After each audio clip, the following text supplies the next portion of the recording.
क्या पांचवें टी20 मुकाबले में एक बार फिर से संजू सैमसन को मिलेगा टीम इंडिया के लिए ओपनिंग करने का मौका? क्या शुभमन गिल की जगह पर संजू सैमसन खेलने जा रहे हैं गाबा का टी20 मुकाबला?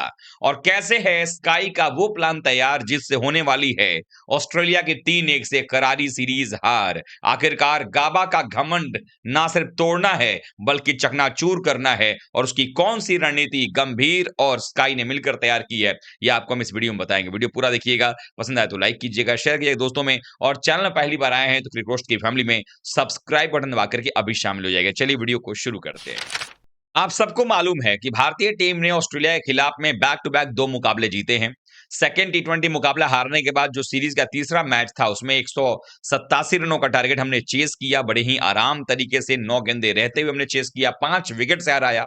और वो ऑस्ट्रेलिया की ऐसी बेइज्जती थी जिसका बदला लेने के लिए जब वो अगले मुकाबले में उतरे तो होबार्ट की हार को भूले नहीं थे, और गोल्ड कोस्ट में जब आए क्वींसलैंड के अंदर में, तो यहां पर भारतीय टीम पहले बल्लेबाजी करने आती है, 167 रन बनाती है।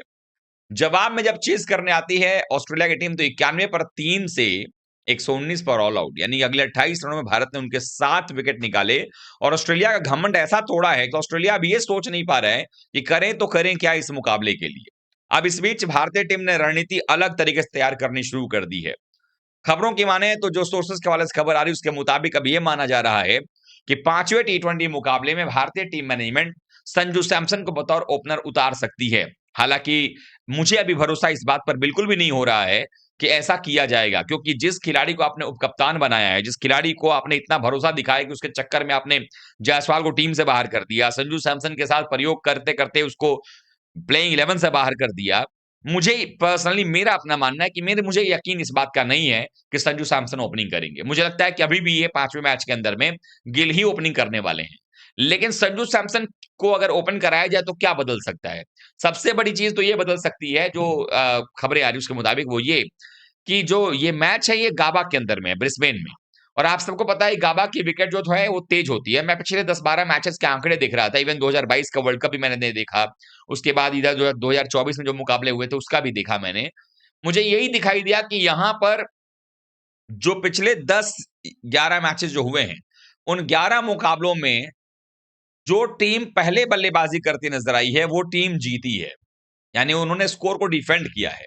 लेकिन इसमें एक चीज और है कि वो स्कोर डिफेंड जो किया गया है उसमें उन्होंने स्कोर कोई बहुत बड़ा स्कोर खड़ा नहीं किया पहले बल्लेबाजी करते हुए, फिर भी चेज नहीं हो पाया है। और अगर आप देखेंगे तो ऑस्ट्रेलिया की रणनीति रही है भारत के खिलाफ में चेज करने की। तो टीम इंडिया की स्ट्रेटजी साफ है कि भाई हम अगर टॉस हार रहे हैं तो ऑस्ट्रेलिया वाले हमें बल्लेबाजी करा ही रहे हैं, और जब हम टॉस जीतेंगे तो हम पहले बल्लेबाजी करेंगे। लेकिन यहीं पर मुश्किल खड़ी होती है शुभमन गिल के लिए, क्योंकि जो मैंने टॉप ऑर्डर्स के आंकड़े देखे तमाम टीमों के जिन्होंने पहले बल्लेबाजी किया पिछले 11 मुकाबलों में, उनमें ओपनर्स जल्दी निपट जा रहे हैं। ओपनर्स का निपटने का मतलब है कि गेंद जो है वो शुरू में लहराती है, हवा में स्विंग सीम कर रही है वहां पर, और उसके बाद जो है बल्लेबाज के लिए, ओपनर्स के लिए खासकर परेशानी बढ़ती है। और पिछले 11 मुकाबलों में एक भी 50 ना लगाने वाले, 25 के नीचे का औसत रखने वाले शुभमन गिल पर दबाव इतना ज्यादा बढ़ गया है कि अब उनके लिए दिक्कत यह हो गई है कि अगर वो इस मुकाबले में खेलते हैं और रन नहीं बनाते हैं तो जो टैग लाइन होगा वो 12वें मुकाबले में भी वैसे ही फिसड्डी वाला होगा, और दबाव इतना ज्यादा बढ़ जाएगा कि हो सकता है कि साउथ अफ्रीका के खिलाफ अगर उनको टीम में ले भी लिया जाए तो पहले 2 मैच के फ्लॉप होने के बाद से ही टीम से बाहर का रास्ता दिखा दिया जाएगा, और फिर वर्ल्ड कप खेलने का सपना उनका टूट जाएगा। इसीलिए सवाल ये बनता है क्या ऐसा नहीं कि कहीं शुभमन गिल को छुपाने के लिए संजू सैमसन को लेकर के आया जाए? हालांकि मैं फिर से दोहरा दूं अपनी बात को कि मुझे अभी भरोसा नहीं है कि ये लोग संजू सैमसन को ओपनिंग करवाएंगे, गिल को ही ओपनिंग करवाएंगे। लेकिन इस बार गिल के लिए चुनौती बड़ी है कि गिल को परफॉर्मेंस करके दिखाना पड़ेगा। पिछले 11 मुकाबलों में स्ट्राइक रेट नीचे आया है, एवरेज तो खैर बात भी नहीं कर सकते आप उनके बारे में। लेकिन इसके बीच संजू सैमसन, जिनका कि 185 का स्ट्राइक रेट था पिछले 10-11 मुकाबलों के अंदर में जब वो ओपनिंग कर रहे थे, एवरेज भी 40 का था, यानी कि संजू सैमसन का औसत 40 का, स्ट्राइक रेट जो 185 का, यानी 40 के औसत से आप अगर 185 का स्ट्राइक रेट मेंटेन कर रहे हैं अंतरराष्ट्रीय क्रिकेट पे, साउथ अफ्रीका में जाकर के अगर आप दो मैच में लगातार 2 शतक बना रहे हैं, मतलब आपके अंदर टैलेंट है। लेकिन उनके साथ प्रयोग करके ओपनिंग से हटाकर 3, 4, 5, 6, 8 नंबर तक का स्लॉट दे करके संजू का करियर तो ओवर कर दिया गया लगभग। जायसवाल तो खैर कहीं लाइन में ही नहीं है, जबकि इसी जायसवाल को लेकर के गंभीर कहा करते थे पहले कि जायसवाल तैयार हैं वर्ल्ड कप खेलने के लिए। उनको 2026 का एक ओपनर होना चाहिए, 2026 टी20 वर्ल्ड कप का ओपनर होना चाहिए। लेकिन आज उसी बात से मुकर चुके हैं गौतम गंभीर। उनको शायद अलग टैलेंट नजर आया शुभमन गिल के अंदर में। तो सवाल यह है कि क्या यहां पर गिल को बचाने के लिए संजू को फिर से ओपनिंग करवा दिया जाएगा 5वें और आखिरी मैच के अंदर में, ताकि लोग भूल जाएं कि गिल का परफॉर्मेंस क्या रहा है। लेकिन ऐसा होता हुआ नजर आएगा नहीं। तो इसीलिए जो ये सवाल उठ रहे हैं कि क्या संजू को ओपनिंग करवाया जाएगा, मुझे लगता है नहीं करवाया जाएगा। लेकिन अगर होता है तो इसके पीछे रीजन सिर्फ ये होगा कि चलो एक मैच में कम से कम बचा लिया जाए।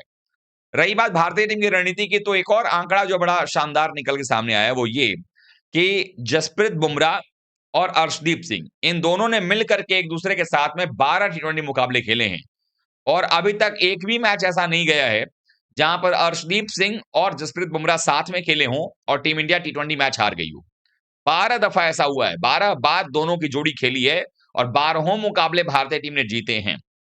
इसी सीरीज की बात करें तो जो दूसरा टी20 मुकाबला था उसमें अर्शदीप नहीं खेले थे, बुमराह खेले थे, वो मैच हम हार गए थे। लेकिन तीसरा और चौथा मुकाबला दोनों में जो है वो अर्शदीप सिंह खेले हैं और दोनों मैच भारत जीता है, बुमराह के साथ में खेले हैं वो। तो टीम इंडिया की रणनीति ये है कि भारत पहले बल्लेबाजी ही करेगा, चाहे टॉस जीते या हारें। अगर ऑस्ट्रेलिया टॉस जीतेगा तो हमें बल्लेबाजी करा ही रहा है। अब ऑस्ट्रेलिया को ये सोचना पड़ेगा कि क्या हम इनको बल्लेबाजी दें या नहीं दें, क्योंकि चेस करने के मामले में हमने वनडे में भी देखा था। हमारी जो चेज रही तीसरे वनडे में, रोहित जब शतक बनाते हैं तो हमारी जो चेज थी वो बड़ी कंफर्टेबल चेज थी। हमने 187 चेस किया बड़े कंफर्टेबली, 9 गेंद रहते हुए 5 विकेट से हराया। और जब इनको 168 यानी 170 के नीचे चेस करना पड़ा तो इनको जो है इनकी हालत खराब हो गई और ये टीम जो है पूरी की पूरी निपट गई और हमने 48 रन से पीट दिया। आप 119 पर ऑल आउट हो रहे हैं, इससे बड़ी शर्म की बात नहीं होगी ऑस्ट्रेलिया जैसी टीम के लिए। इसलिए ऑस्ट्रेलिया परेशान है। लेकिन स्काई का प्लान ये तैयार है कि हमारी जो बल्लेबाजी है वैसे चलेगी, लेकिन इस बार हम बैटिंग ऑर्डर से छेड़छाड़ नहीं करेंगे। और अब शुभमन गिल को ये तय करना पड़ेगा कि वो रन बनाएंगे या नहीं बनाएंगे। अगर रन नहीं बनाते हैं तो फिर आप अगले सीरीज में अपना उनका नाम जो है वो हटता हुआ देख सकते हैं, या फिर ये भी हो सकता है कि आपको जायसवाल का नाम आपको दिखाई दे दे स्क्वाड के अंदर में, और वही इस बात का इंडिकेशन होगा कि अब गिल की जगह नहीं बन पाएगी टीम में। क्योंकि अब एक बार भी गिल टी20 क्रिकेट से ड्रॉप हुए तो फिर अब कभी वापस नहीं आ पाएंगे, ये बात भी तय है। भले उप कप्तान के तौर पर अभी टीम में हैं, उप कप्तानी तो इसलिए दी गई ताकि उनकी टीम में जगह बनी रहे, उनकी जगह पे कोई सवाल ना खड़ा करे। लेकिन ये बात भी उतना ही सच है कि एक बार आप ड्रॉप अगर होंगे तो फिर दोबारा टीम में जगह नहीं बना पाएंगे, ये बात भी तय है। क्योंकि कंपटीशन बहुत ही ज्यादा है और आप एक प्लेयर को अगर 10 मैचेस 12 मैचेस दोगे फेल होकर के भी, तो फिर बाकी प्लेयर्स को भी उतने मैचेस देने पड़ेंगे। और वी ऑल नो कि अगर संजू को या जायसवाल को आप 10 मैचेस दोगे तो उसमें आपको रनों की बारिश देखने को मिलेगी। रही बात बाकी टीम कॉम्बिनेशन की, तो भारतीय टीम में बुमराह और अर्शदीप ये दोनों खेलेंगे, चूंकि इनके आंकड़े मैंने बताया आपको कैसा होने वाला है। उसके साथ ही साथ स्पिनर्स में कोई समझौता नहीं होगा, अक्सर सुंदर और चक्रवर्ती तीनों खेलेंगे। सुंदर तो बल्ले के बाद गेंद से भी चमकते नजर आए, चक्रवर्ती आपके चक्रवात लाते ही मैच के अंदर में, अक्सर ने भी गेंदबाजी में 2 विकेट निकाले, बल्लेबाजी में योगदान देते ही, तो इसमें कोई परिवर्तन होता नजर नहीं आ रहा है। शिवम दुबे के बारे में सोचा जाता, लेकिन अब शिवम दुबे ने भी 2 विकेट निकाल ली हैं तो वो भी टीम में रहेंगे।